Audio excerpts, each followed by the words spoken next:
हेलो सलाम अलैकुम। वालेकुम सलाम। हाराम za kam nagya vayyara alhamdulillah. ana najjashi bar nabeyte ये है मार पे जाके arrebun tana manakheeti sirra qaanfadheeti nuse malee manakheetiin jiraati namni baari siirii godhe san suma si malee namni biraan jiru. आमदा एक मन के जैसा आमद इरुम्मा में कहते वाले चुला Eh कितना आने दुरानो उनका कहते वाले चुला का दुरानो तीन दिया beekaatiin nuse dhageeysa beekaatiin nuse malee namni itti godhe si namni biraan jiru namni baaritti hinaaffaaf itti goote. Saya nanti ninja tuh aku jaga mah lejat. Eh? Jadi kuliah duranno. Saya mana ira ben tuh. Tapi jadi kuliah.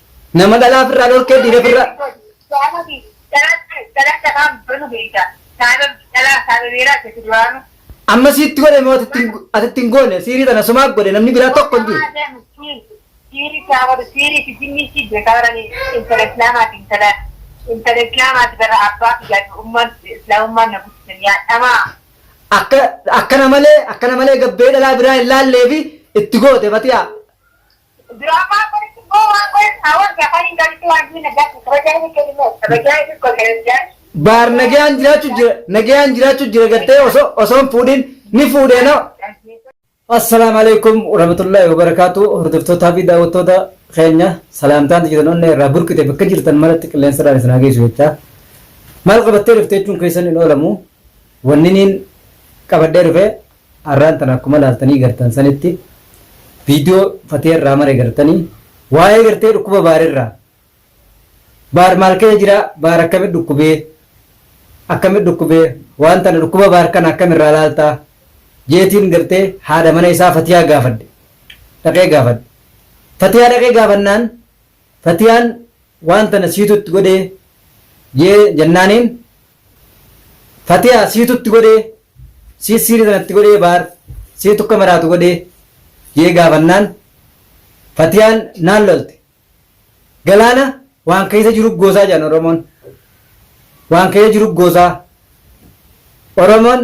Oromoon duraan himte wanni isii akkasin lolchiise san maali yoo isiin ittiin godhin Fatiyumaatu itti godhe hinaaffaan itti goote Fatiyaan hinaaffaan itti godhuu isii lolo isii sanii mul'isaarra if dura lolte siitutti godhee Fatiyaa waan kana yookaan eenyu itti godhee jee gaafannaani gaafiin gaafadhatan irratti lola goote Fatiyaan viidiyoo sagartanii jirtan maaliif lolti yoo isin ittiin godhin if dura lolte itti godhuun isumaatti godhe akkamitti isin itti goote yoo jettan afaansiituutu beeysa if dura lolte lola goote if dura gaafiin godheen gaafii goonaan lolte Fatiyaan dhugaa jirtuun gaafadheen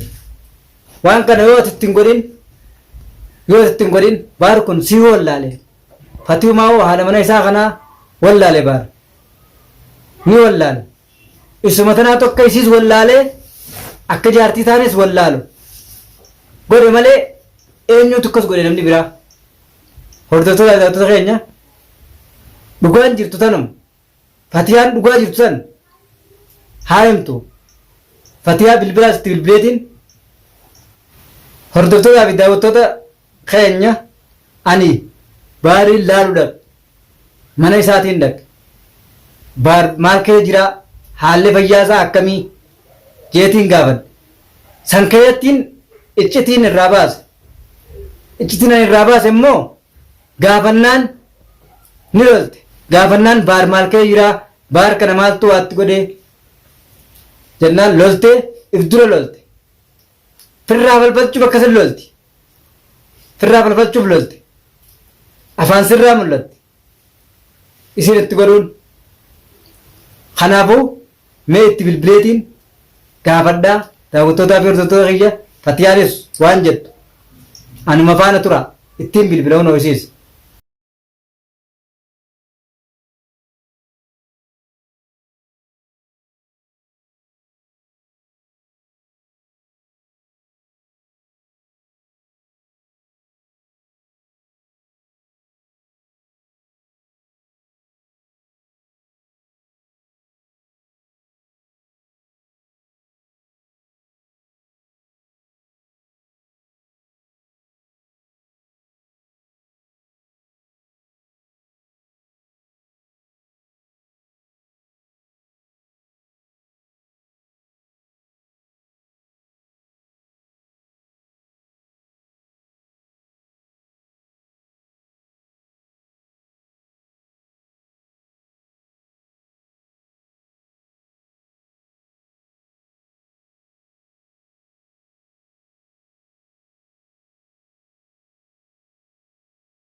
ayya akkanuman laalaa harka Fatiyaan silaasiin hin godhini afaaniin adda baafti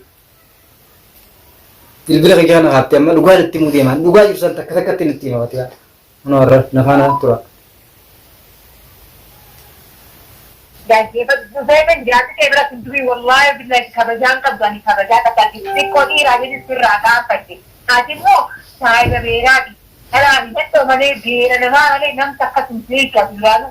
Biar mana rakan banu mereka. Baran dhugaa jirtu sitti himeeti itti goote akkaati itti goosan arkeetiin jira. Sila wanta tokko baadhaa itti daamatalee keeffadhu. hayyee Bahara kanatti nyaatu inshallah ni fayyagaa ka fayyemmoo nama akka baarakaa ta'uu namni godhe sii bar akka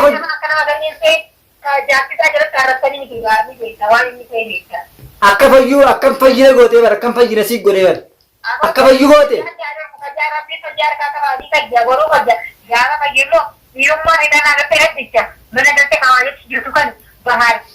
nama gariin itti gamaan jalatti arrabsanii miti baarni beekaan ta'e. Arreefuu kabajaasaatiif hin bar kabajaasaatiif hin sidiise reefuu amma kabajaasaatiif hin sidiise sila.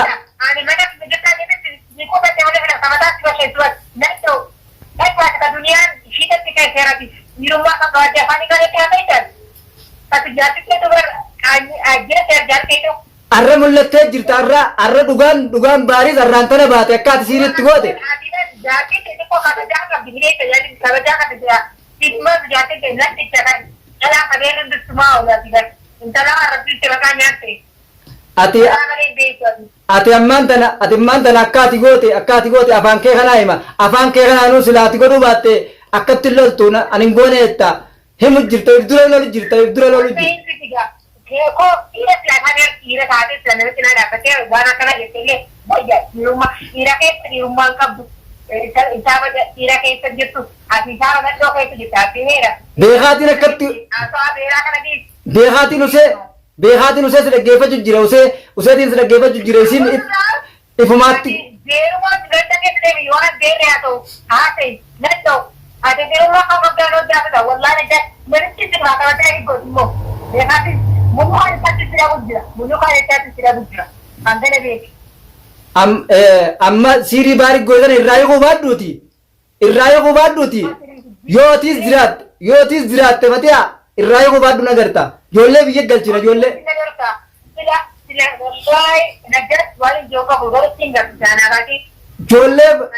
Ijoollee baari yoo waan biraa dhabe baara irraan hin galcha yoo waan biraa dhabe baara irraan hin galcha ijoollee baari. Obboleessa kiyyaa. Obboleessa kan itti ba'an deemnu laatti bareessa beeka qorqorroo akka kana qabne maalummaa kee beeka ba'an nantoo. Yallaa yeegaa siiriitti gootee dura akkana loltu baadhamaafteeti girtee laal hordoftootaa fi daawwattoota kiyya akkanumaan laala harka Fatiyaan baar tawaatti goote isiidha isii malee namni biraan jiru baar akka manaa gadi hin baane goote baar nama keessattuu baar duraan ganda keessa deemu kanama hunda bira dhabu kanama beeku akka isii wallaalo tagoote Fatiyaa ta'uu akkanumaan laala harka Fatiyaan ibdura loltee niin gaafadhe gaafiin godhe siiritti gootee dhamaaftee kun akkasitti isii wallaalee ilmaan isaa hunda wallaalee ba'a. Fatiyaan dalagaa isiiti amma telefoona hunda irra cobte akkuma laaltanii gartan kanatti najjaashii badaadhaa najjaashii dhalaa wajjin yaa'ii godhaa yeroo hunda jechaa turtan. Ani bakka dhugaan jirtu dhugaa jalaan deemu jira. Dhugaa kiyya kana gaafa gartan gaafa deemaatti dhuftan irra deemaa gocha Fatiyaan goote kana. Fatiyaan tun nama nagayaati jechaatiin ture akkuma keessanitti anis Fatiyaa kana nama nagayaati lafatti miidiyaa irratti hin jenne malee jechaa ture. Har'a garuu nagaya dhabuusiisan Fatiyaan waan dubbattuuf waan dhiiftu adda wallaalteeti hunoo kabajaa dhiiftee nama arrabsuu eegalte. Fatiyaan duraan irra jetan nama qoytu yoo to'annu namatti toytu kabaja qabdi. Hunoo har'a gaa kabajaa sanuu dhiifteeti na arrabsite waan isin jettuus ni dhageessan. Ani niin gaafadhe baar waa'ee isaa haala inni ka'ee jiru. Gurbaan kun maal ta'e maaltu atti godhee baar kan jeetiin gaafadhe. sii waatti godhe ijee iccitiin keessaa baas jeetin ani sii gaafadhe aartee loltee amma hunoo daqiiqaa meeqa haasoyte bilbila kanaan ni gartan ni dhageessanii Fatiyaanii kanumaafu daawwattootaa fi hordoftoota kiyyaa iccitii jirtus isiniif hin baasa Fatiyaatan nama gartee dhugaa itti himuu dhabameessiisa isii ta'ee nama biraa ta'ee ni baatimmaas boodammaas akkatti naftu namni baadatti waa godhe kun waa godhee wallaachisee ilmaan isaa hunda wallaachisee guyyaa meeqa dhabamee as keessatti maa dhuftee laalin naan jette hin jiru eessatti hin barbaada bakka toontu magaalaadha magaalaa keessa badee isaanuu alaa keessa badee barbaada jabaanii mul'atee mana galee baar kun kanumaafuu Fatiyaa wallaal hangaatti dhugaa himtu akkatti dhugaa siin himsiisu ta'a guyyaa dhugaa himtuu dhufa kanaafuu assalaamu alaikum warahmatullahi wabarakatuh daawwattootaa fi hordoftoota kiyya hangaan viidiyoo biraa qabadhee dhufutti salaamu alaikum